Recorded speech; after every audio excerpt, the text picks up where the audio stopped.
Bueno, pues como les decía, sin solución de continuidad, después de la espléndida conferencia de la magistrada Guevara y Herrera, con la que concluimos el ciclo de Derecho Electoral y la conferencia, la cátedra con que nos honró la Escuela Judicial Electoral. Otra vez, muchísimas gracias a la magistrada Cecilia.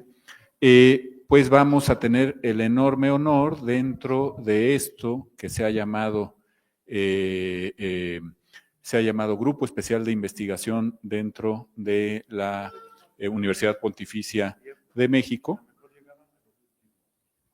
Vamos a tener la enorme satisfacción y el gran privilegio de hacernos cargo de esta obra estupenda que para los estudiantes de Derecho pues es especialmente relevante, ¿no? Querido Mauricio, doctor Mauricio Beuchot, es un honor tenerlo aquí. Filosofía y práctica de los derechos humanos, y nos va a moderar el doctor Daniel García Castillo, a quien le agradecemos muchísimo su presencia aquí. Muchas gracias. Muchísimas gracias.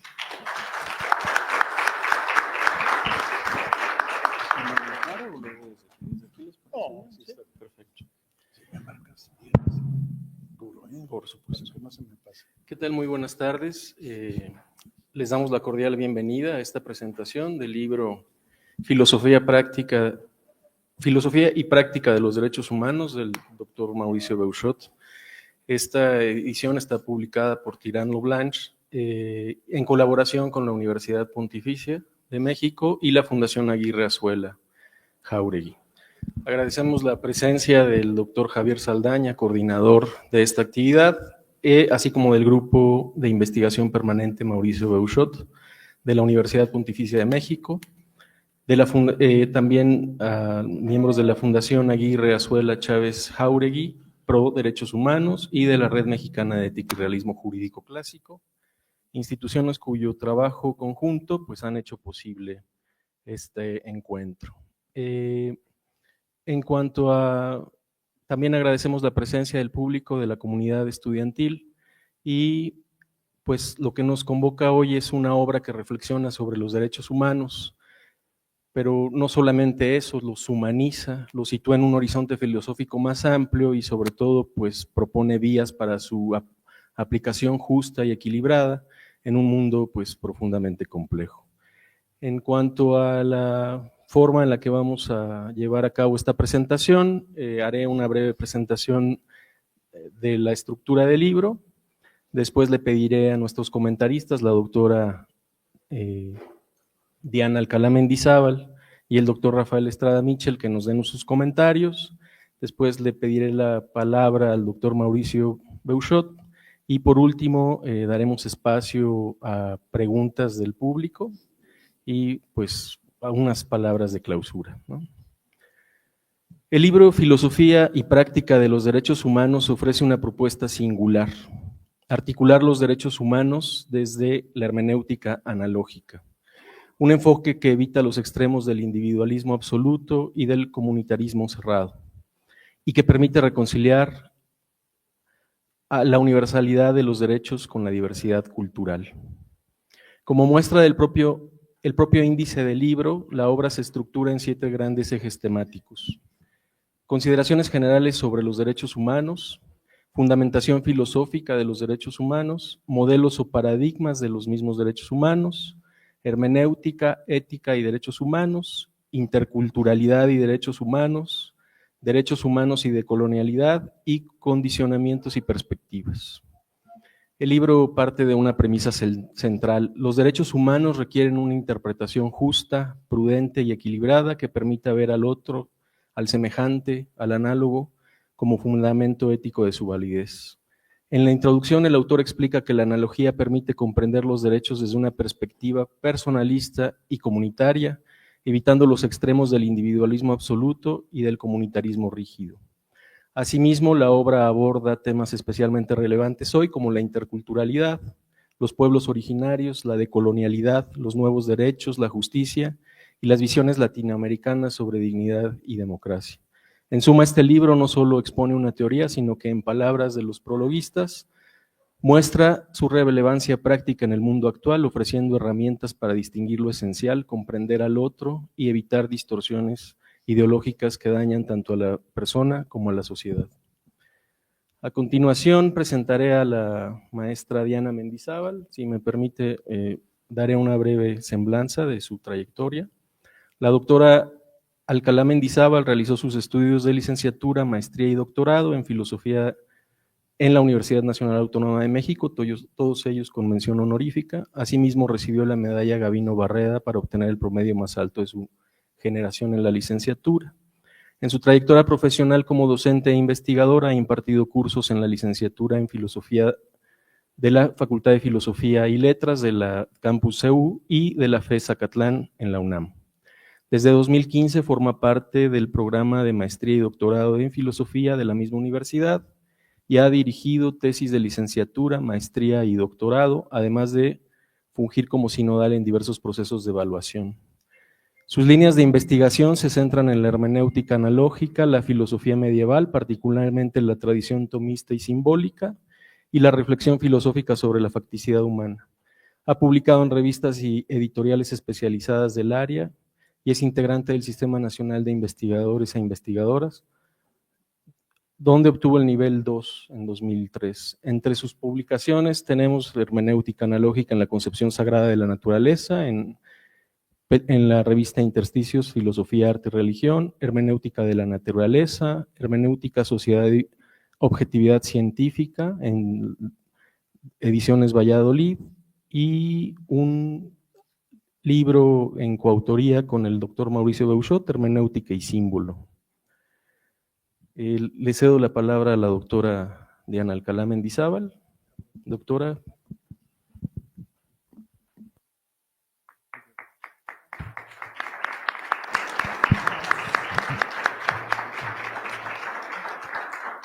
Muchas gracias a todos por su presencia.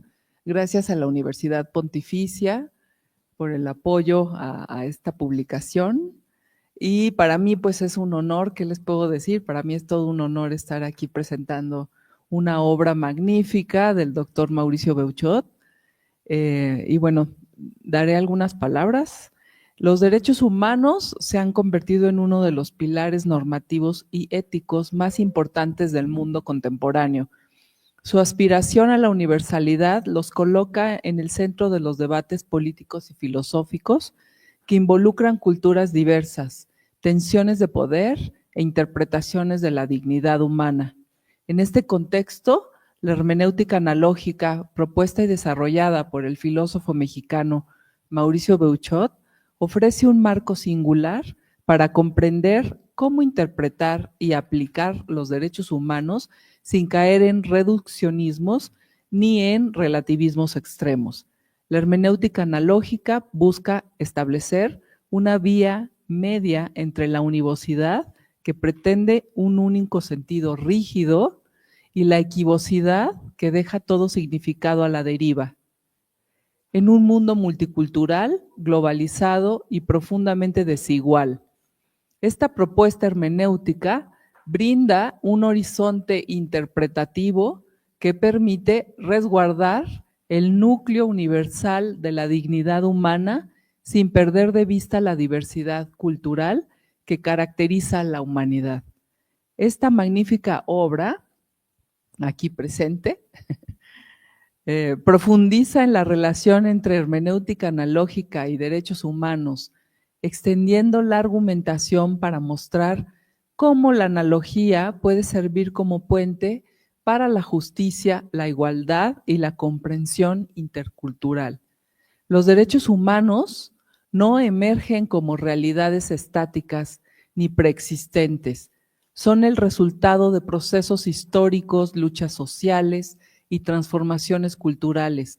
Como señala Beuchot, lo cito en su tratado de hermenéutica analógica, todo texto normativo, igual que cualquier fenómeno humano, está sometido a la interpretación, pues no existe comprensión sin mediación simbólica. Hasta ahí la cita. Desde las declaraciones modernas de independencia y revolución, pasando por las guerras mundiales hasta llegar a los debates contemporáneos sobre derechos digitales o ambientales, los derechos humanos se reconfiguran constantemente. Cada sociedad los interpreta y los aplica de maneras particulares, respetando o vulnerando ciertos consensos éticos fundamentales. Sin un ejercicio hermenéutico adecuado, la universalidad de los derechos humanos puede volverse problemática. Se corre el riesgo de imponer un modelo cultural como norma absoluta o, por lo contrario, de diluir los derechos en un relativismo cultural que deje vulnerable a quien más necesita protección. Mauricio Beuchot desarrolla su propuesta hermenéutica inspirándose en Aristóteles, Tomás de Aquino y la tradición medieval, pero también dialogando con las hermenéuticas contemporáneas. En su obra Hermenéutica analógica y derechos humanos, afirma, cito, para comprender al ser humano, sus prácticas éticas y sus normas jurídicas, se requiere una interpretación que sea flexible, pero no permisiva, estricta, pero no tiránica. La analogía ofrece ese justo medio. Hasta ahí la cita. La hermenéutica analógica se caracteriza por evitar la univocidad, evitar la equivocidad y buscar una proporcionalidad interpretativa. La dignidad es el fundamento filosófico y jurídico de los derechos humanos.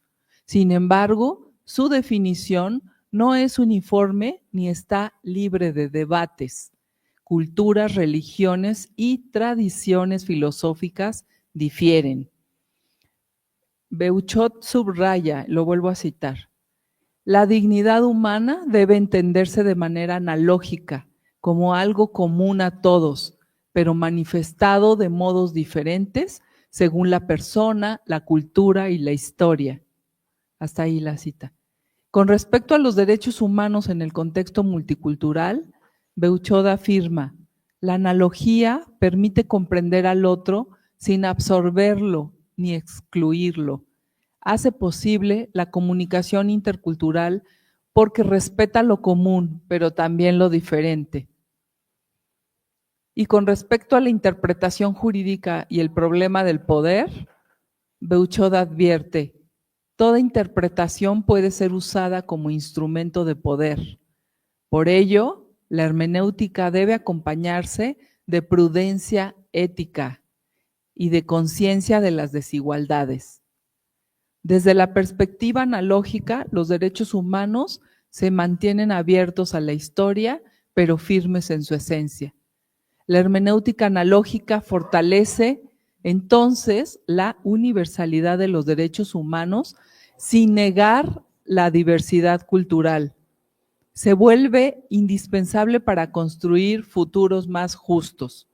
En esta obra que presentamos el día de hoy, el filósofo mexicano Mauricio Beuchot señala de manera muy detallada algunos paradigmas o modelos de los derechos humanos para señalar un camino de guía y aplicación de los mismos en un contexto educativo y decolonial, ya que intenta descolonizar el pensamiento latinoamericano para recobrar y reafirmar nuestra identidad epistémica, como lo indica en la introducción de su obra. Hacia su primer capítulo exponiendo la naturaleza de los derechos humanos, los cuales son inherentes a la condición humana. Todos los seres humanos los poseemos y debemos ejercerlos conscientemente. El doctor Beuchot nos comenta cómo comenzaron con garantías elementales y se fueron cambiando como prerrogativas sociales y culturales, derechos humanos emergentes, etc. Este rico recorrido histórico de los derechos humanos, el doctor alude al derecho romano, en donde había el derecho a la vida, para mostrar la antigüedad de la valía de los derechos en las sociedades antiguas.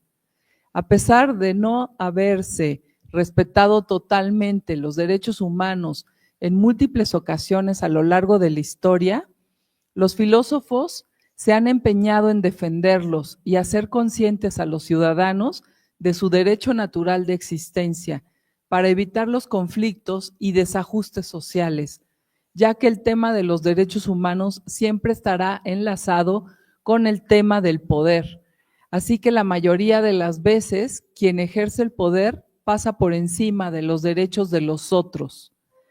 La hermenéutica analógica propuesta por el doctor Beuchot ayudará a encontrar el equilibrio, la justicia, la proporcionalidad para lograr la igualdad y el cumplimiento de los derechos humanos. Además, aporta al problema de la relación entre lo universal y lo particular, entre lo semejante y lo diferente, entre la igualdad y la desigualdad, para encontrar una mediación analógica y lograr equilibrar la balanza y alcanzar la paz. En esta genial obra, Beuchot estudia los casos de las múltiples defensas de los derechos humanos de los indígenas en la época novohispana, cómo algunos hijos de los españoles se solidarizaron con los indígenas y los defendieron, elaborando una racionalidad a la que el doctor Beuchot denomina analógica. La hermenéutica analógica ayuda de manera profunda a la defensa de los derechos humanos por lo anteriormente dicho y además porque promueve el diálogo y el desarrollo de las virtudes y los valores por medio de la educación analógica, logrando el verdadero diálogo intercultural y los acuerdos que estabilizarán a los individuos. Como lo menciona Beuchot en esta obra que presentamos el día de hoy, cito, la hermenéutica analógica podrá acercarnos lo más posible al conocimiento de los que son diferentes a nosotros, las otras culturas.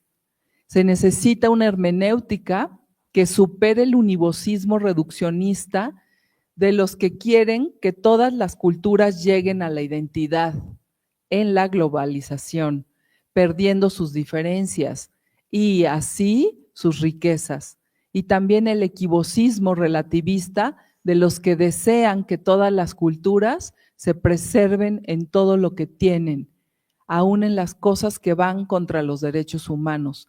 En cambio, se requiere proteger lo más posible las diferencias culturales, pero acercándolas incesantemente al cumplimiento de lo que contienen los derechos universales. Hasta aquí la cita. En este sentido, la hermenéutica analógica sostendrá los derechos humanos de los indígenas en nuestro país occidentalizado, reconociendo la semejanza y la diferencia de las culturas, predominando la semejanza, pero con la suficiente capacidad de reducción de esa diferencia como para no perder su universalidad e inviolabilidad. Beuchot mismo reconoce que el problema del respeto de los derechos humanos es muy grande y arduo. Sin embargo, es urgente ponerle solución. La hermenéutica analógica sienta bases sólidas para empezar a construir una nueva perspectiva teórica que se puede aplicar en la problemática real concreta para empezar a solucionar la cuestión. Es decir, la hermenéutica analógica tiene la bondad de ser una guía o luz que esclarecerá los problemas multiculturales. No me queda más que felicitar de todo corazón y con todo respeto al doctor Beuchot por su magnífica obra, así como desearle lo mejor en su labor investigativa. Que la hermenéutica analógica siga iluminando caminos, siga iluminando conciencias y siga aportando soluciones reales a los problemas concretos. Enhorabuena, felicidades, doctor.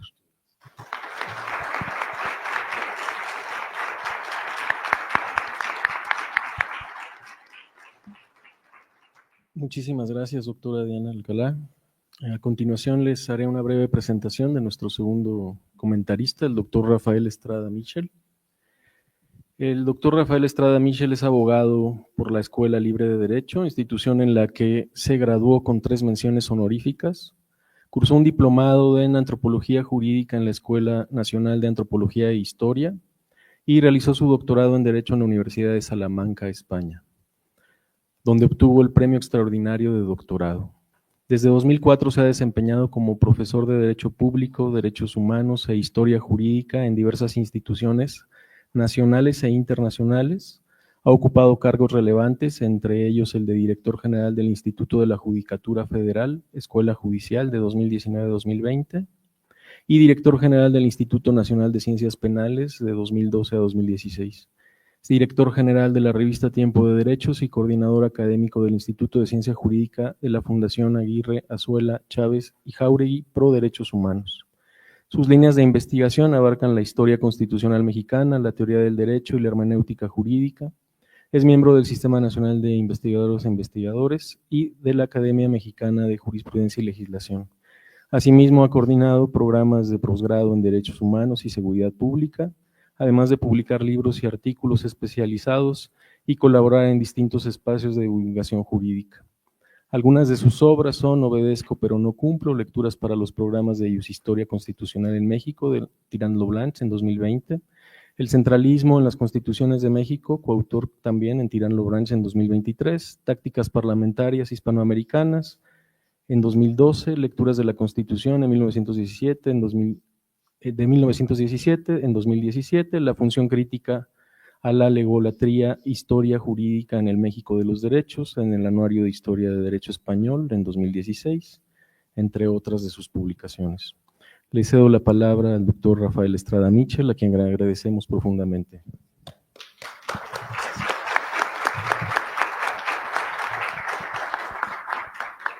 Muchas gracias al señor moderador, Daniel. Muchas gracias.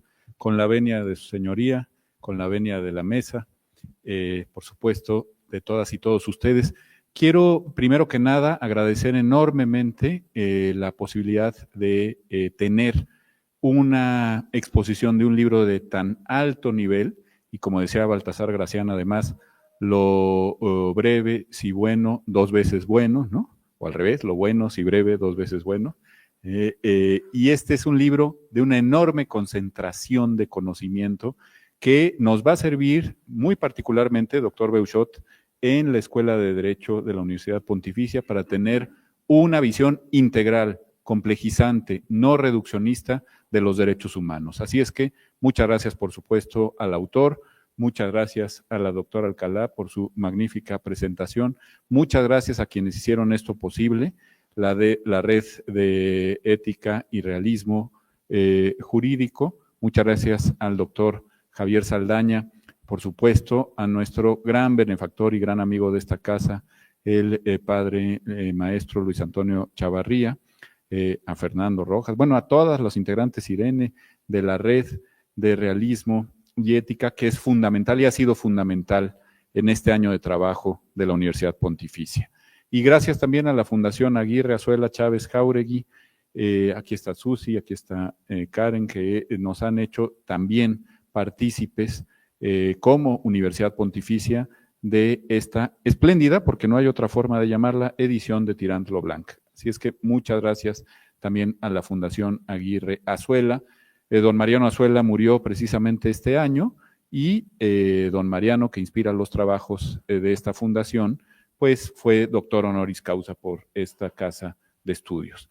Así es que, bueno, como verán, hay celebración por todos lados. Me da muchísimo gusto ver prácticamente al claustro íntegro de nuestras grandes y nuestros grandes profesores de Derecho en esta universidad y desde luego a nuestras estudiantes, a nuestros estudiantes, porque creo que hoy tendrán una tarde que, como se dice, no tendrá desperdicio alguno. Bueno, hay una brevísima biografía aquí en el forro del libro. Digo brevísima porque la actividad intelectual de una cabeza tan poderosa como la del doctor Beuchot, pues no se puede agotar en un párrafo, pero nada más en este párrafo hay una cantidad enorme de datos biográficos que tienen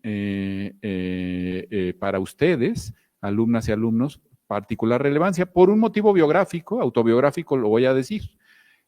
Cuando yo tenía, pues así como ustedes, 20, 23 años, y que despuntaba ya un joven académico en estos temas desde la Universidad Nacional, siendo además sacerdote y doctor en filosofía, pues yo empecé a leer, azorado, obviamente no tenía el placer de conocer a don Mauricio, pero yo leía esto que me abría muchísimo los ojos frente a un positivismo, todo hay que decirlo, muy legalista y muy ramplón, que nos enseñaban en la facultad, o en mi caso en la escuela libre, que pretendía que pues era derechos humanos, derechos fundamentales, cualquier cosa que al legislador se le ocurriera. Y además, como la Constitución en aquel entonces decía que las garantías individuales eran otorgadas por el Estado mexicano, pues también en cualquier momento el legislador decidía que una supuesta garantía primordial, un derecho fundamental y basificante dejaba de serlo, te lo sacaban de la Constitución y ya no lo volvías a estudiar nunca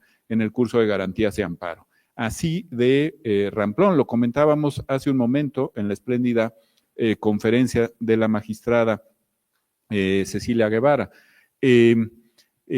Simple y llanamente había un criterio topográfico para los derechos políticos y constitucionales, literalmente topográfico. Si no estaba en los primeros 29 artículos de la Constitución, quiere decir que aquello no era, ya no digan ustedes derecho humano ni derecho fundamental, no era ni garantía individual. Y como los derechos políticos estaban en el artículo 30 y siguientes, pues simple y llanamente la Suprema Corte llegó a decirlo, imagínense nada más, esto no es materia de amparo porque no está en los primeros 29 artículos, pare usted de contar. Pues la interpretación que hace Mauricio Beuchot en Filosofía y Práctica de los Derechos Humanos nos aleja de esta ramplonería. Mauricio Beuchot nació en Torreón, Coahuila, en el año 1950 y como ha quedado dicho es doctor en filosofía por la Universidad Iberoamericana de la Ciudad de México, investigador emérito de nuestra Universidad Nacional. Nunca debemos cansarnos de decir que la Universidad Nacional es una, nunca mejor dicho, universidad hermana de esta Pontificia Universidad de México, por la sencilla razón de que procede, como nosotros, de una bifurcación de la Real y Pontificia Universidad de México. Ya lo discutiremos con los peruanos, pero yo digo que la más antigua del continente americano. Es pues investigador emérito de nuestra máxima casa de estudios en el Instituto de Investigaciones Filológicas y la Facultad de Filosofía y Letras, y ahí ha fundado y dirigido el Seminario de Hermenéutica. Investigador emérito también del Sistema Nacional de Investigadoras e Investigadores, y aquí es donde viene lo impresionante en un párrafo. Ha publicado más de 100 libros sobre historia de la filosofía y hermenéutica filosófica. 100 libros, ¿no? Si ustedes con la tesis dicen, oiga, no podría, 100 libros. Entre ellos está Personalismo Analógico y Derechos Humanos, y perdonen que otra vez vuelva yo al tema biográfico. Antes termino diciéndoles que ha publicado más de 500 artículos y reseñas en revistas filosóficas de México y en el extranjero, y como tendrán ustedes oportunidad de apreciar en este libro, que además estará a su disposición allá afuera, si los vientos lo permiten, porque aquí la imagen es un poco apocalíptica, pero no volteen ustedes.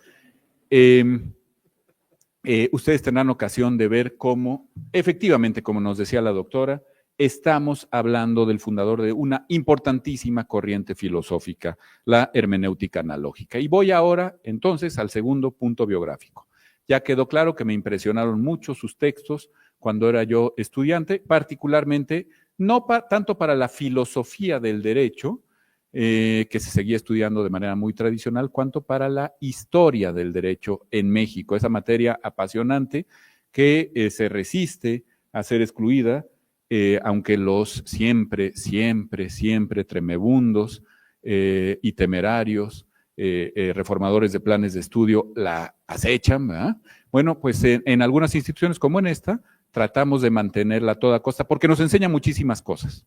Y muchas de esas cosas están en este libro, como están, segundo dato biográfico, en el libro Personalismo Analógico y Derechos Humanos. Yo lo leí hace poco, es un libro relativamente reciente, como todo lo que escribe Mauricio Beuchot, estupendamente bien escrito, muy entendible, muy asequible, hasta para los más ignorantes juristas como el de la Voz, hasta para los que las grandes alturas de la filosofía, ni qué decir de la hermenéutica, pues nos están vedadas por falta de entendedera, decían las abuelitas clásicas, pero aún así a mí se me abrieron muchísimo los ojos desde la perspectiva de la jus historia. Pero ahora que leo estas líneas por generosidad del doctor Saldaña y del maestro Chavarría, puedo leer estas líneas, hay algunas cosas que he entendido todavía mejor que lo que me ocurrió hace escasamente año y medio que leí Persona y Hermenéutica. ¿En qué sentido? Bueno, a ver, ya lo ha dejado muy claro la doctora. Creo que vale la pena recordarles, sobre todo a nuestro alumnado, a ustedes, lo que es la hermenéutica analógica, ¿no? A ver, ciertamente, como decía la doctora, gracias a esta nueva forma de interpretar textos, y el jurista, la jurista, no hace otra cosa que interpretar textos. Los puede leer sobre la realidad, sí, es más, lo adecuado es que los lea sobre la realidad, como queda aquí bien probado. Pero en el fondo nos manejamos desde siempre con los textos. Y manejamos uno de los grandes, de los tres grandes textos, a mi manera de ver, de la cultura occidental.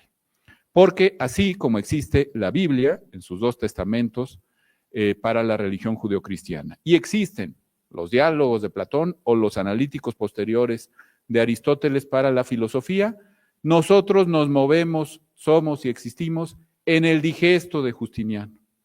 La historia del derecho es la historia, decía Rafael Gibert, de la presencia y la ausencia de un libro, el digesto de Justiniano. No todo el Corpus Juris, porque eso también tiene leyesuchas ahí que se le ocurrían a los emperadores, y la Instituta de Gallo, que es un manualito ahí medio, furris. No, el digesto, porque el digesto contiene la sabiduría de los jurisprudentes clásicos de la República Romana.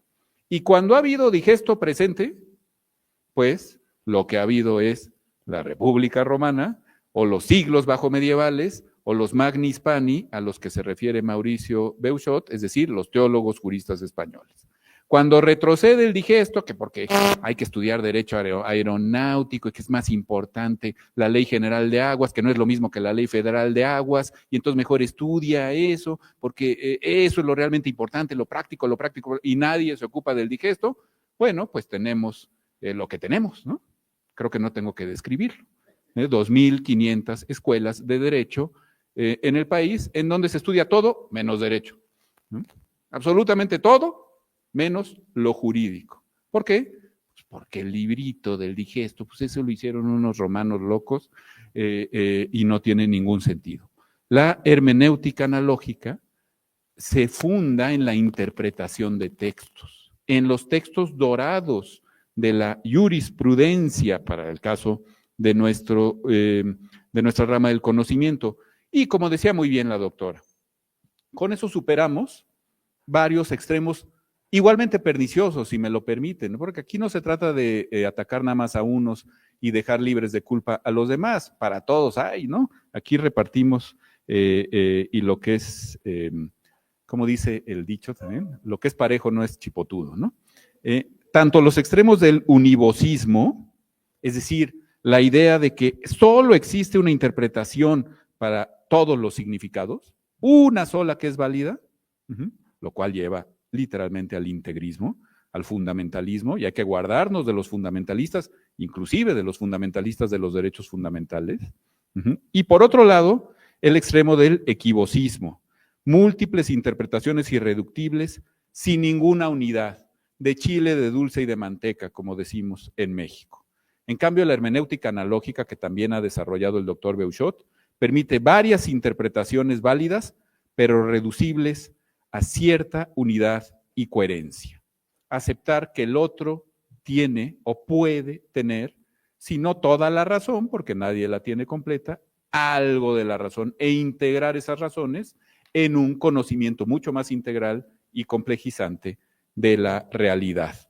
Y también acercarnos a la interpretación de los textos con esta capacidad de ver en el otro la posibilidad de no estar tan equivocado como frecuentemente vemos. Entre otras cosas, esto sirve, y vaya que lo hemos visto, queridas alumnas, queridos alumnos, en este semestre, esto sirve para mediar conflictos.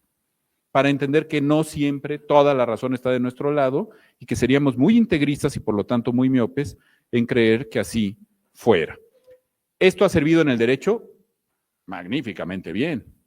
Eso es lo que hace un gran jurista, acercarse a los textos con esta atalaya pluralista, múltiple, no univocista, pero tampoco equivocista, sino analógica. Y particularmente me emociona porque pues, este país, yo me enteré mucho después de haber sido lector ávido de las obras de Mauricio Beuchot, este país se fundó sobre esa base. El Plan de Iguala, 24 de febrero de 1821, razón por la cual, por cierto, el Día de la Bandera es el 24 de febrero, ¿no? Razón muy obvia. El Plan de Iguala comienza así.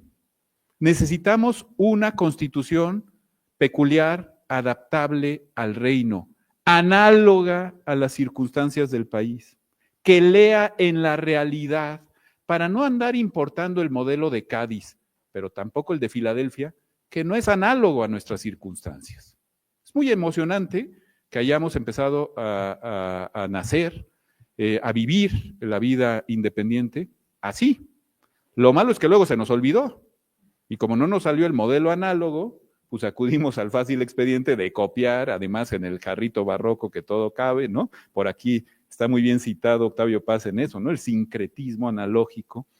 Todo cabe en el jarrito barroco y entonces, como decía don Edmundo Gorman, otro gran profesor de la Universidad Iberoamericana, por cierto, abogado de primera formación, nadie me lo cree, pero la tesis profesional de don Edmundo, querido Mauricio, es sobre el impuesto sobre la renta. O sea, la pluma quizá más sublime de la historia del derecho en México. Yo me voy a recibir rápido y a ver, pásenme la ley del impuesto sobre la renta y ya luego nos ocupamos de la filosofía de la historia. Bueno, increíble. Yo cuando leí esa tesis, ya se me notaba, por cierto, la gran pluma de O'Gorman, ¿no? Aún en un tema tan árido como es el tributario. Bueno, ¿ha servido para el derecho? Por supuesto. Para los casos difíciles, dice el doctor Beuchot, pero también para extender las importantes garantías. Y sin garantías, como dice Ferrajoli, no hay derechos. Podemos aquí estar hablando toda la tarde de derechos sustantivos. Si no hay garantía y tutela efectiva de los mismos, es como si no estuviéramos hablando de nada. Para extender las garantías a todas y a todos en ámbitos multiculturales y amplios, pluralistas, necesitamos acercarnos a estas interpretaciones válidas, varias, plurales, pero dentro de cierta unidad y coherencia. Algo le habíamos hecho caso al doctor Beuchot en 2011. Inconscientemente, yo creo que los legisladores no sabían que estaban aplicando la hermenéutica analógica y haciéndose cargo del pluralismo jurídico cuando en 2011 dijeron vamos a favorecer en todo tiempo con nuestras interpretaciones a la persona, con la interpretación más amplia que sea posible, saquémosla de donde la tengamos que sacar. Si tenemos que ir a las fuentes supranacionales, vamos a ellas, a las infranacionales también, a la Constitución o a las constituciones de los estados, donde esté la solución pro persona. Por eso a mí me gustó mucho ese libro de personalismo analógico y derechos humanos, también se los recomiendo mucho. Donde esté la interpretación más pro persona, ahí la piedra que tengas que levantar para que salgan las arañas garantistas, la levantas. Pero, pues como eso preocupa, ¿verdad? Y eso al poder no le gusta y que son amigos de interpretaciones monistas y piramidales, ¿no? Pseudo-kelsenianas, por cierto, porque al pobre Kelsen se le calumnia, querido Javier, de una manera muy feliz, ¿no? Kelsen nunca dijo que nada más la pirámide de lo que se le ocurriera a los poderosos, pero en fin, lo podemos discutir en otra sede. Como eso incomoda, ahora a qué hemos vuelto. A algo que Rabassa llamaba la imposible tarea de la Corte. Esa exacta aplicación de la ley, solo la ley, sin interpretación alguna, y si no, para eso está el Tribunal de Disciplina, para castigarte, ¿no? Es decir, alejándonos de una interpretación integral, de una hermenéutica analógica y, por supuesto, del pluralismo jurídico, del pluralismo de las fuentes. ¿Sirve, pues, como herramienta? Claro, nos coloca en un sentido de verdadero derecho la hermenéutica analógica. Por eso es tan importante para nosotros en una escuela de derecho. Nuestra herramienta, además, dice el doctor Beuchot, nos ayuda a fundamentar los derechos humanos y a darles un carácter universal. no solo latinoamericano. Aquí se me volvió a abrir el cielo de profesor. Ya tengo 20 años de profesor de Historia del Derecho y nunca había caído en esta cuenta. Unas páginas adelante había hablado, como ya ha dicho la doctora Alcalá, el autor de nuestro libro había hablado de Fray Julián Garcés, el obispo de Tlaxcala, del propio Vasco de Quiroga, si me permiten el comentario michoacano. Había hablado de Fray Bernardino de Sahagún, de Alonso de la Veracruz, y de los filósofos más recientes del siglo XX mexicano, Luis Recasén Siches, Eduardo García Maínez, Héctor González Uribe, el inolvidable padre Miguel Villoro Toranzo, sacerdote jesuita, pero profesor muchísimos años, tanto en la Libre de Derecho como en la Universidad Iberoamericana, Abelardo Villegas, etcétera, ¿no? La idea de que la analogía, tanto cognoscitiva como afectiva con los indígenas, hizo a estos pensadores, que eran en el siglo XVI españoles o criollos, en el siglo XVII, XVIII, solidarizarse con los indígenas. Y algo muy parecido pasó en el siglo XX, si no ya solo con los indígenas, y con las poblaciones más marginadas de nuestro México tan ávido de justicia y tan digno de mejor suerte. Bueno, pero ¿dónde se me abrieron los ojos? Sí, como herramienta, sirve para extender lo local, el tema latinoamericano puro y duro, y hacia extensiones universales. ¿A qué me refiero? Pues no otra cosa hicieron Antón de Montesinos, el gran dominico, ¿no? Y no es raro que estemos hablando de él aquí, presentando un libro del padre Beuchot, pero tampoco otra cosa hizo Fray Julián Garcés, el santo, porque es un santo, aunque todavía no lo hayan canonizado, obispo de Tlaxcala. ¿En qué sentido? A ver, tanto Antón de Montesinos, que vio los abusos que se cometían en la isla de la Española, en el la famosa homilía de un domingo de Adviento en el año 1511, y entonces le dijo a la población española que llegó con sus mejores galas, y el virrey Diego Colón, nada más, fíjense el apellido que tenía el virrey, ¿no? Diego Colón, sí, era hijo de Cristóbal Colón, ¿no? Ahí toda la sociedad muy pomadosa, bla, bla, bla, bla, bla, bla, y de repente el sacerdote tiene una espléndida estatua en Santo Domingo, en República Dominicana, viendo hacia el horizonte, dice, ya estuvo suave de hacernos tarugos, ¿no? Lo habrá dicho más elegante, pero el mensaje era ese.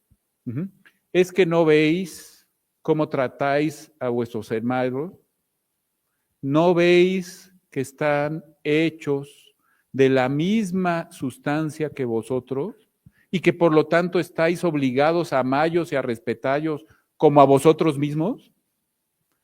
¿Cómo es que estáis en tanta profundidad de sueño tan dormidos? Le preguntó a los españoles de la isla de la Española. Por favor, chicas y chicos, cuando tengan su notaría lujosísima en el edificio del Pantalón, en el penthouse, por favor, en letras de oro si quieren. No gasten en oro, mejor regálenselo a los pobres, pero ya que quieren ponerlo en letras de oro, pongan esto. ¿Cómo es que estáis en tanta profundidad de sueño tan dormidos?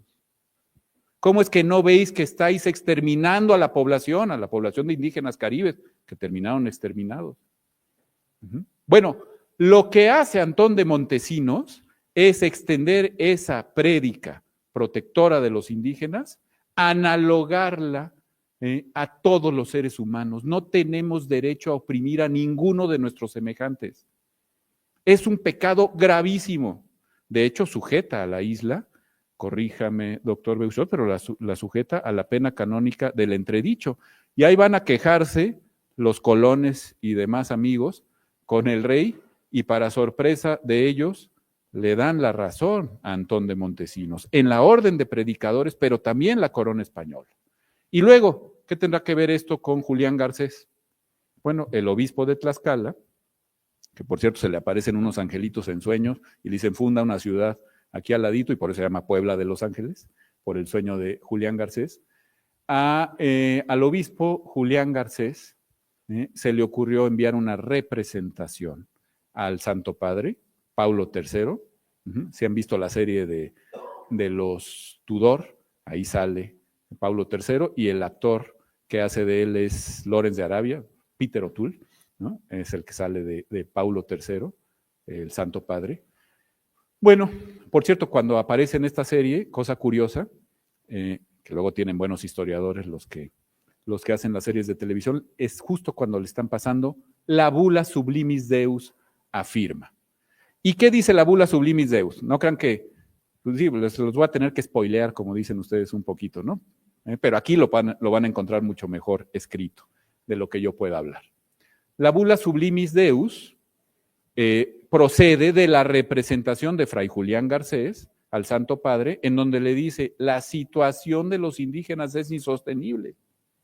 Pero en un ejemplo avant la lettre de hermenéutica analógica, Paulo III, lo que hace es extender la debida protección que pedía el obispo de Tlaxcala a todos los seres humanos. En buena técnica, la bula sublimis Deus es el primer documento de derechos humanos, porque no dice, respétale su libertad, su propiedad, la capacidad de tener su propia religión a los indígenas nada más. Dice, es un derecho de todos los seres humanos el que se les respeten sus propiedades, sus libertades, el que se les respete sus tierras, la capacidad de salvar su alma, etcétera. Es decir, extiende analógicamente a todos los seres humanos lo que originalmente se pensó solo para el contexto latinoamericano. Obviamente no se llamaba Latinoamérica entonces, pero para el contexto de los indígenas en las Indias. La interpretación logra, pues, la interpretación analógica ser proporcional, intermedia y suficiente. Así evita los excesos de la interpretación unívoca, absolutista e impositiva, y de la interpretación equívoca, relativista y disolvente. Es decir, busca la unidad en la diversidad, para decirlo muy tomísticamente. Y por aquí va todo lo que nos va explicando el doctor Beuchot, con filósofos tan importantes como Gadamer, como Paul Ricoeur, como en nuestro contexto, Enrique Dussel, ¿no? Él también argentino, aunque Dussel se naturalizó mexicano, como aclara el propio doctor Beuchot, Juan Carlos Escanone, etcétera. Resulta, pues, esta posibilidad de pensar los derechos humanos desde una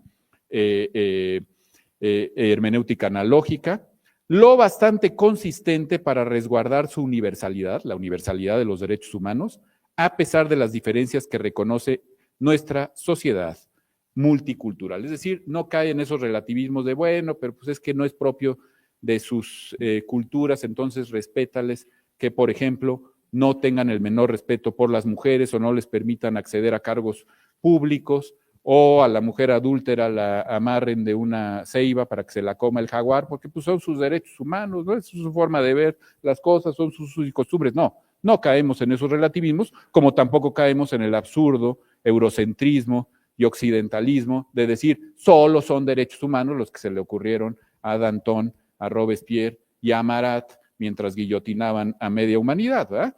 No se cae, pues, en ninguno de estos excesos. Por último, ya no me alcanzó el tiempo. Caray, iba yo a darles otra nota biográfica que tiene que ver con que por fin entendí lo falaz que es la crítica, gracias, querido Mauricio, a la falacia naturalista, ¿no? Está explicado aquí, corríjanme ustedes los expertos, mejor que quizá en ningún otro texto. Esto de lo que se acusa siempre al derecho natural, eso es particularmente relevante para la red de realismo y ética. De lo que se acusa siempre, el doctor Saldaña es un experto, de hecho se le cita en este libro a ese respecto, de que el derecho natural cae en lo que Hume llamó la falacia naturalista, es decir, en dar un salto ilegítimo del mundo del ser al mundo del deber, ¿no? Sí, yo digo, siempre ha habido guerras, luego siempre debe haber guerras, ¿no? Y para Hume y los que han criticado, incluso en Aristóteles, esta falacia, lo que ocurre es que precisamente el salto es ilegítimo. Bueno, aquí hay varias formas de combatir ese argumento y hacerse cargo de la realidad de las cosas, ¿no? Que fue tan importante para los juristas romanos, para los juristas del medioevo y, como hemos visto, también para los juristas del periodo indiano. Carlos Ulises Moulin niega que la falacia naturalista exista. La falacia naturalista exista. El paso de la descripción al valor es algo que hacemos continuamente. Todo el tiempo describimos conductas y consideramos si esas conductas que describimos y pensamos son buenas o malas. Es algo propio de nuestro trato con la realidad mediante el lenguaje. El propio Paul Ricoeur, que ha sido tan influyente en el pensamiento del doctor Beuchot, pasa de la ontología a la axiología poniendo como mediadora a la hermenéutica. Es decir, lo que permite evitar estas supuestas falacias es mediar a través de la hermenéutica y de la hermenéutica analógica entre la ontología, el ser, y la axiología, el deber.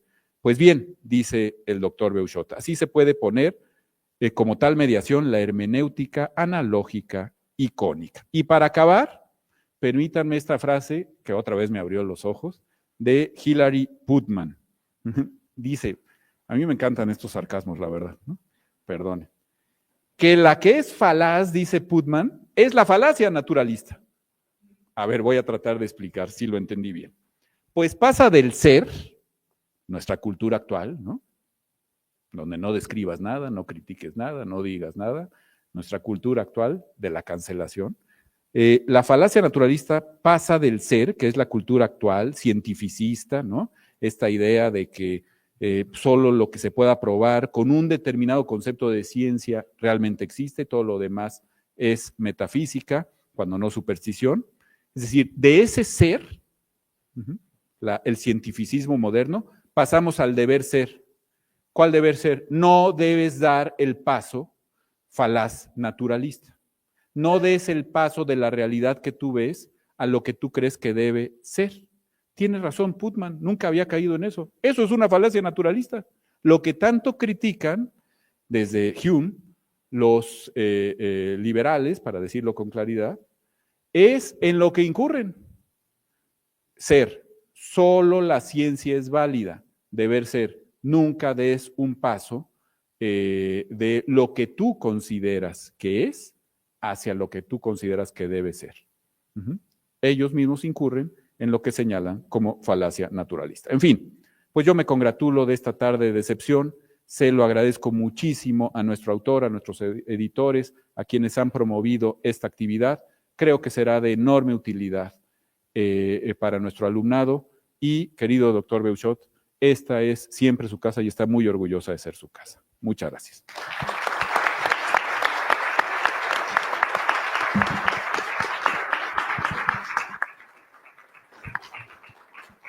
Muchísimas gracias, doctor Rafael Estrada, como siempre, por sus palabras, por lo refrescante de los comentarios.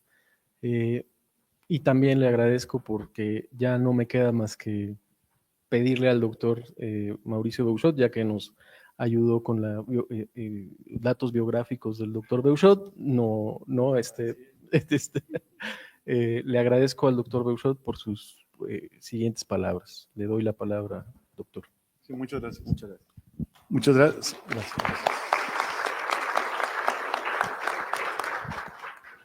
Muchas gracias. Quiero agradecer las palabras de la doctora Diana Alcalá, del doctor Rafael Estrada, y como muy bien ha dicho el maestro Daniel García Castillo, traté de aplicar lo que he llamado la hermenéutica analógica. Lo voy a decir muy brevemente porque es algo que respondió a la crisis de la filosofía. La hermenéutica es el movimiento filosófico más presente en la actualidad. Por desgracia, lo han capitalizado los filósofos posmodernos, que han llevado a lo que yo llamé la hermenéutica equívoca. Pero también hay una hermenéutica unívoca, que yo tuve que navegar en las dos corrientes. Yo estuve muchos años en el Instituto de Investigaciones Filosóficas de la UNAM, donde hacíamos filosofía analítica, pero más bien era filosofía positivista lógica, un positivismo lógico muy fuerte. Y me di cuenta de que era la univocidad.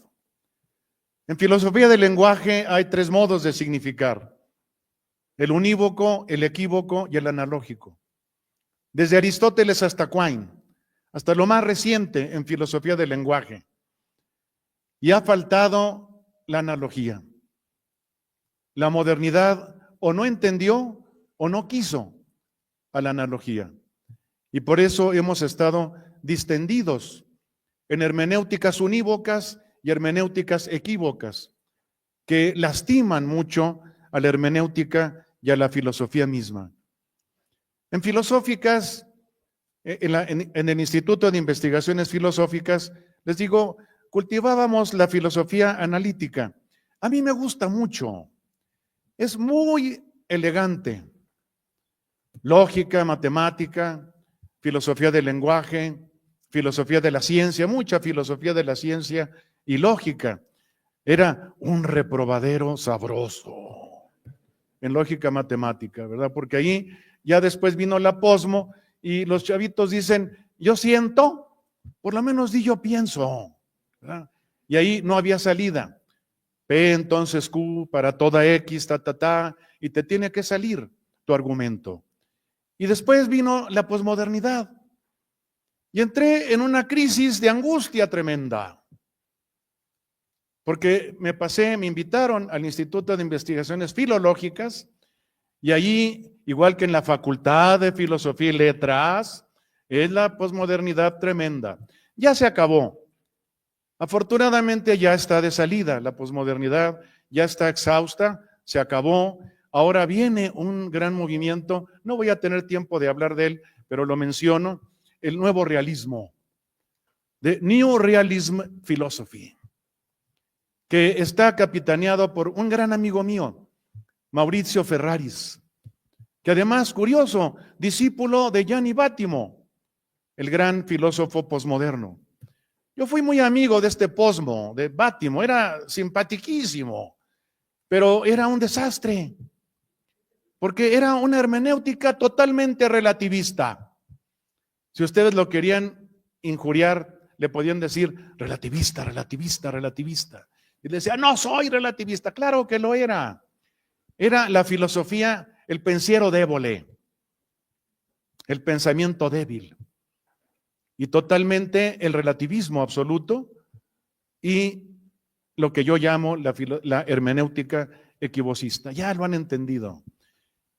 Traté de responder al momento. Es lo que según Hegel tiene que hacer el filósofo. Cada filósofo cumple una misión en su momento. Y se necesitaba una hermenéutica analógica. Ya llevo 32 años desarrollándola. Afortunadamente es un gran grupo. Yo no puedo ser lobo solitario como han sido muchos filósofos. Me gusta el grupo. Aquí veo algunos de ellos incluso, pero no voy a mencionar. Se ha extendido la hermenéutica analógica. Está por toda Sudamérica. Está en España. Está en Italia. Stefano Santacilia. Inclusive tradujeron el Tratado de Hermenéutica Analógica, que es el principal. Todo lo demás es pura aplicación. El Tratado de Hermenéutica Analógica mío lo tradujeron al rumano y ni le entiendo. Y ha estado traducido a varios idiomas. Ahorita lo están traduciendo al inglés. Y esto, fíjense, me fascina, porque han adoptado la hermenéutica analógica los filósofos chicanos. Qué bonito. Antes de la pandemia me fue a visitar uno de ellos, Robert Sánchez. Casi ni hablaba español. Y me decía, queremos tu hermenéutica analógica, porque nosotros los chicanos nos identificamos contraponiéndonos a los estadounidenses. Y los estadounidenses no tienen propuesta filosófica. La analítica, es cierto, es inglesa. Estadounidense, acuérdense, fue el pragmatismo, pero es Dewey, que ya quedó en los años 30 y 40. Y en cambio, ahora, decían, podemos presumirles de que hay una propuesta filosófica mexicana. De hecho, fíjense ustedes, ha sido reconocida la hermenéutica analógica como una propuesta, dicen muy bonito, un filosofema mexicano, ¿verdad? como decía José Gauss, ¿no? El filosofema.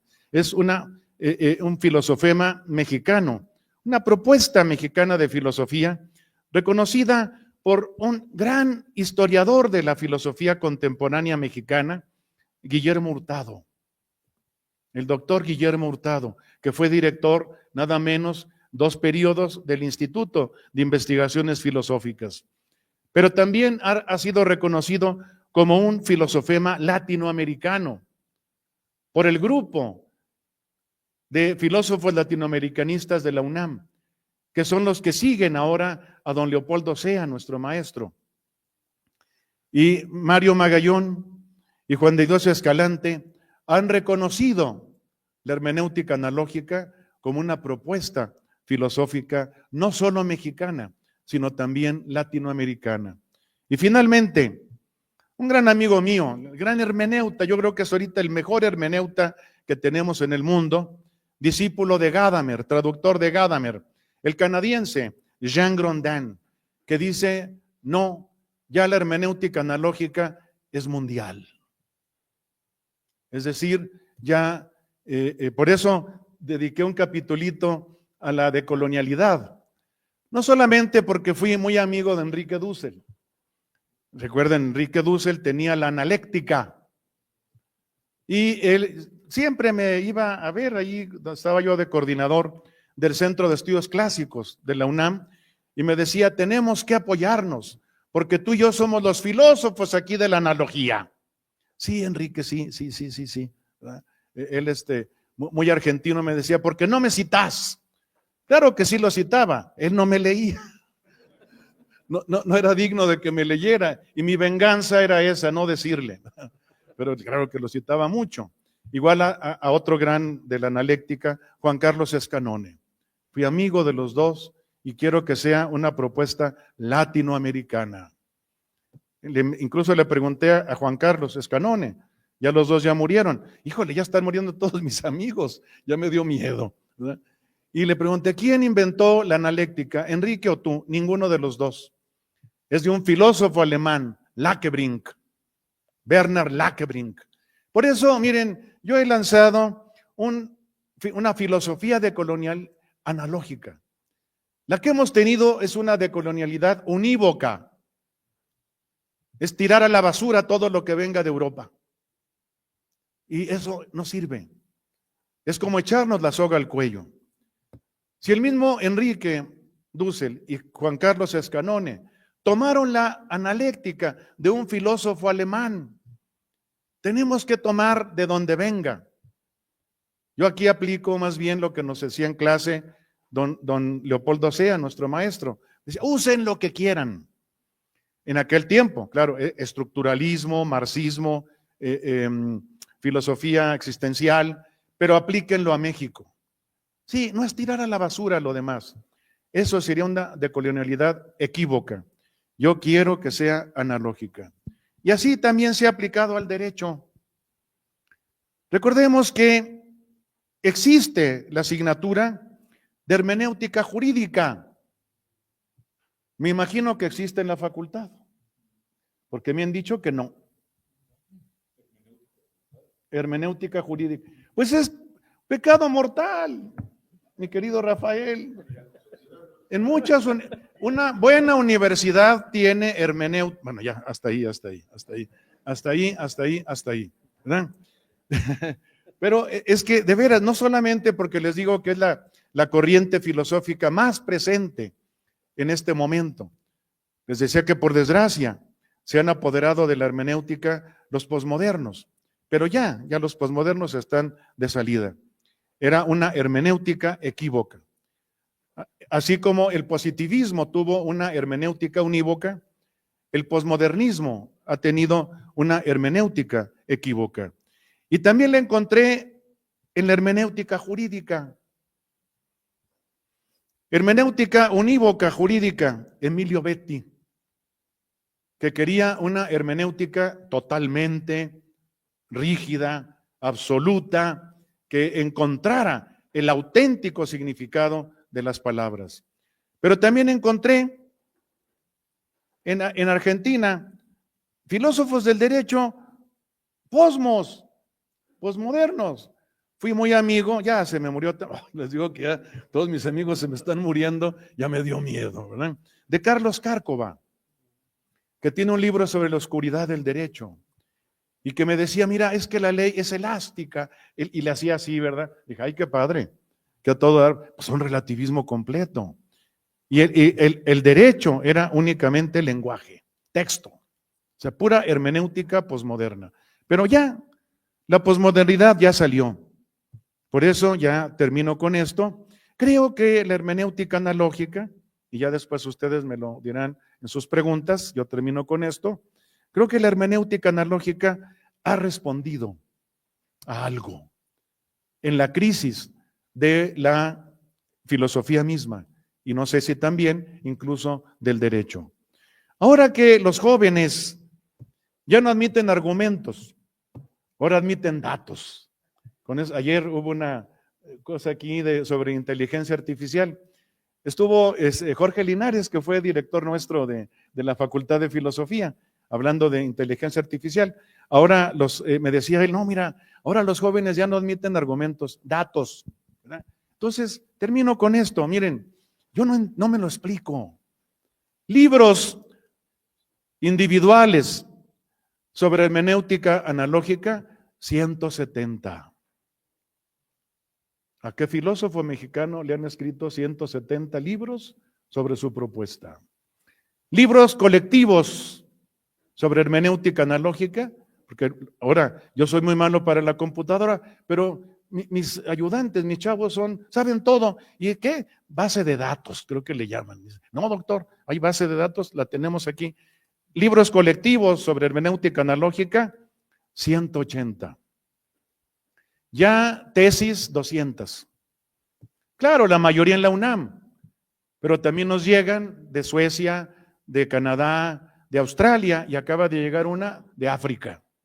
O sea que también la interculturalidad se está aprovechando de la hermenéutica analógica. Y finalmente, artículos sobre la hermenéutica analógica, yo no me lo explico, 1800.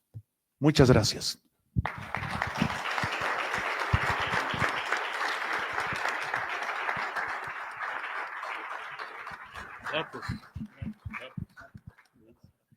Muchísimas gracias, doctor Beuchot, siempre un placer escucharlo. Abrimos la ronda de preguntas. Si tiene el público alguna pregunta, pues aprovechamos, ¿no? Acá de este lado. Gracias. Buenas tardes, doctor. Muchas gracias por sus palabras. Una pregunta que es, ¿cómo enfrenta la hermenéutica analógica la acusación que con frecuencia se hace al tomismo de ser esencialista?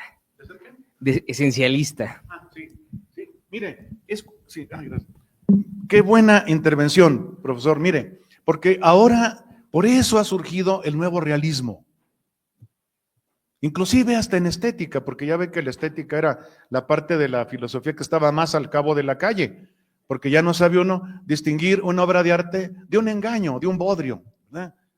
Hasta ahí le dejamos. Pero en epistemología ha surgido el nuevo realismo y han adoptado la hermenéutica analógica para que fuera la acompañante del nuevo realismo. Mire, es mi amigo Mauricio Ferraris, que fue discípulo de Bátimo. Curioso, lo vio usted, para que vea que la posmodernidad ya salió. Son discípulos de los grandes posmodernos. Está Mauricio Ferraris, discípulo de Gianni Bátimo.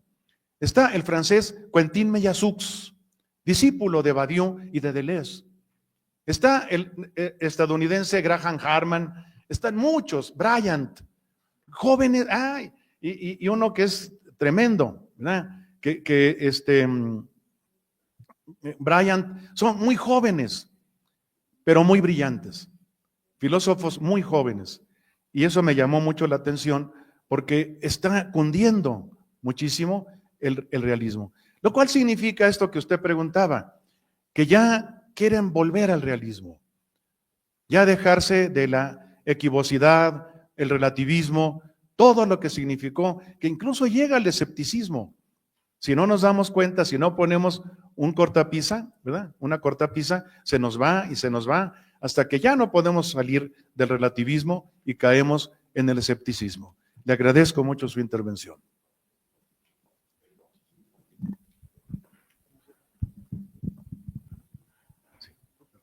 No sé si hay alguna pregunta más. Sí, doctor. Doctor Saldaña, adelante. Gracias, pues buenas tardes. Parafraseando al doctor Rafael Estrada, hoy ha sido una tarde suculenta, imperdible, por los argumentos que hemos escuchado en la mesa. Yo quisiera hacer una pregunta muy puntual, Mauricio, que tiene que ver con el tema de los derechos humanos y específicamente con lo que de un tiempo para acá se conoce como los nuevos derechos. Hoy ha habido una lista, casi podría yo decir, interminable de los nuevos derechos. La pregunta que te quiero hacer es la siguiente. Si la hermenéutica analógica se coloca, no es univocista y está más cerca de la equivocidad, si he entendido bien, Mauricio, esta hermenéutica analógica tendría que conceder a estos nuevos derechos una parte de verdad. Se tendría que conceder una parte de verdad, según tu propuesta, a estos a nuevos derechos, como los de los derechos, bueno, que se observan en la cultura woke. Soy muy claro en este punto, ¿no, Mauricio? Sí. ¿La hermenéutica tendría que conceder o no? Sí, mira, claro, nada más una precisión. La analogía, en ella predomina la equivocidad. No lo invento yo, es desde Aristóteles. Pero no es completamente equívoca. Hay algunos que le entienden la analogía como equivocidad. Me ha tocado, por ejemplo, muchos de filosofía estética o filosofía del arte, que dicen, no, claro, el arte es análogo, o sea, vale lo que sea. No, aquí tampoco se van a valer cualquier tipo de derechos, sino que tienen que ser proporcionales al ser humano. Me gustó lo que dijeron, lo que dijo Rafael, que ahora el derecho trata de estar a favor de la persona. Porque analogía significa proporción en griego. Y analogía es lo que Aristóteles dijo de cada término filosófico principal, polajos legetai. Se dice de muchas maneras, a la prosgen, pero según un orden. Tiene que haber una proporción, tiene que haber un orden. No se vale cualquier cosa. Eso nos resguarda de que no va a caer nunca la hermenéutica analógica en la hermenéutica equívoca, como la que te digo que hubo por ejemplo, mi amigo Bátimo. Él, de hecho, decía, no le tengas miedo a la equivocidad. Imagínate, claro que le tengo miedo. Imagínate en derecho, un jurista equívoco, todos vamos al bote. Sí, o está leyendo el testamento de alguien. Mire, aquí yo entiendo que todo me lo dejó su papá a mí. No, yo creo que tenemos que buscar lo más que se pueda, sobre todo en derecho, el acercamiento a la univocidad. Mira, termino con esto, un ejemplo típico. Sino acercarse, o sea, ¿cómo te diré? La hermenéutica jurídica es de mucha responsabilidad. Yo no entendí por qué, te digo, en Argentina me encontré filósofos del derecho posmodernos completos, que dicen que no importa, ¿verdad? La ley es elástica. Pues dígame usted hasta dónde. No, es más, es elástica. Un relativismo extremo que es insostenible, ¿verdad? De hecho, por eso, fíjate, a mí me gustó que para el nuevo realismo, el propio Ferraris mete la hermenéutica analógica. Él dice que yo tengo un realismo analógico. Y está bien. Inclusive me enteré de que está metiéndome él en el nuevo realismo por un gran amigo mío, gran antropólogo mexicano, Roger Bartra, que me dijo, oye, me metí a Google a ver esta nueva corriente, nuevo realismo, y allí estás tú. Porque sí, Ferraris es 2 años menor que yo y puedo regañarlo. Y él cuando se abandona a su maestro Bátimo, se va al realismo científico, que es totalmente unívoco y tonto. Bueno, no tonto, naif. Nosotros tuvimos de profesor, a ustedes ya no les dice nada, a don Mario Bunge. Yo creo que alguno todavía le dice algo, ¿no? O ya, no, don Mario Bunge era un positivista completo y todo lo iba a resolver la ciencia. Y viene la posmodernidad, Javier, y te dice que muera la ciencia. Y la razón que estaba en R grandota se vuelve en R chiquita, minúscula. Y casi muchos posmodernos llegaron a la irracionalidad. Te agradezco mucho tu intervención. Muchísimas gracias, doctor. No sé si tenemos tiempo todavía para una pregunta más, doctor. Sí, sí, perfecto. Muchas gracias. Buenas tardes. Al principio mencionaron el entender la dignidad de la persona de manera analógica, pero ¿en qué sentido eso es correcto? ¿No es, pues, la dignidad humana un concepto unívoco o la hermenéutica analógica descarta la posibilidad de cualquier lenguaje o concepto unívoco? No, mire, claro que no. Por ejemplo, no vamos a aplicar la hermenéutica analógica a las matemáticas, ¿verdad? Una vez me llamaron de un posgrado de contaduría en la UNAM y me dijeron, oiga, queremos aplicar su hermenéutica analógica a la contabilidad. Mejor no. Le debo a usted 30,000 pesos, pero le voy a pagar metafóricamente. No, ahí sí no. No, yo creo que, mire, de todas maneras, la noción de persona es analógica, maestro. No es unívoca. Hay persona divina, persona humana. Persona varón, persona mujer. Hay un libro que trabaja todo esto, que es el de Julián Marías, discípulo de Ortega y Gasset, que se llama así La Persona, y maneja el concepto de persona analógicamente. Le agradezco mucho su intervención. Bueno. Muchísimas gracias. Pues damos por terminada esta presentación. Claro. Solo 30 segundos para agradecer la presencia de todos ustedes en la presentación del libro. Al principio de la presentación, Rafael me dijo que subiera a presentar el libro. Yo no entendí, pensé que me estaba diciendo que iba a integrar la mesa, pero yo quería escucharlos. Ahora sí tomo la palabra, Rafael, para decir que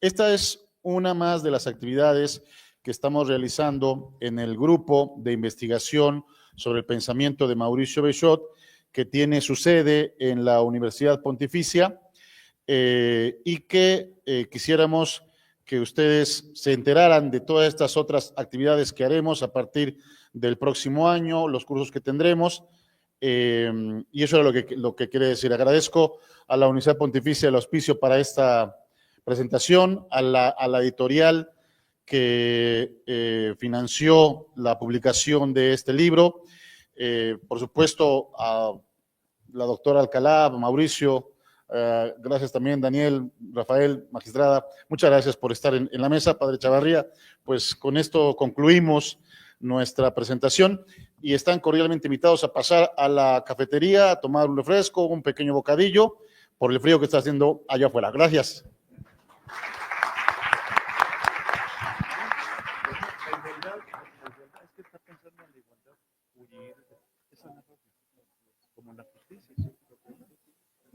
No.